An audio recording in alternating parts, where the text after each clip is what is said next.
કે કોઈ પણ પાર્ટીની સભામાં જઈને અરાજકતા ફેલાવે તો એની કમસે કમ તપાસ તો પોલીસે કરવી જ જોઈએ. વળી ગઈકાલે જે માણસ આવ્યો હતો મને પાછળથી જાણવા મળ્યું, કેમ કે હું તો સ્ટેજ ઉપર હતો.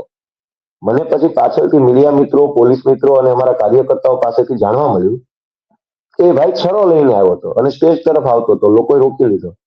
હવે છરા લઈને કોઈ માણસ સ્ટેજ તરફ આવે પાર્ટીની સભામાં અને પોલીસ એની તપાસ પણ ન કરે તો કઈ હદની તાનાશાહી અને કઈ હદનું આ બધું ષડયંત્ર ચાલતા છે વિચારો. પોલીસની ફરજ હતી ને કે જામનગરમાં હુમલો કરનાર માણસને કોણે મોકલ્યો હતો, શું કામ આવ્યો હતો, એને કોઈ વ્યાજબી સમસ્યા હતી કે ખાલી ષડયંત્રના ભાગરૂપે આવ્યો હતો. ગાંધીધામમાં, જામનગરમાં, રાજકોટમાં, મોરબીમાં, માળિયામાં જેટલા લોકો અમારી સભામાં આવ્યા એ લોકો ષડયંત્રના ભાગરૂપે આવ્યા હતા કે એમને કોઈ વ્યાજબી ગુસ્સો નારાજગી હતી, એમને કોઈએ મોકલ્યા હતા કે સ્વયંભૂ આવ્યા હતા, આ બાબતની તપાસ તો પોલીસે ક્યારે કરી નહીં. ક્યારે 151 કરી નહીં, ક્યારે કોઈની ઉપર કઈ તપાસ નહીં, સ્ટેશન ડાયરી એન્ટ્રી નહીં. આટલી બધી મહેરબાની કેમ? એ દર્શાવે છે કે આની પાછળ કોઈ મોટું ષડયંત્ર છે. એવું બને કદાચ કાલ ગોપાલ ઇટાલિયાને કોઈ છરો મારી દે સ્ટેજ ઉપર, આવું બને.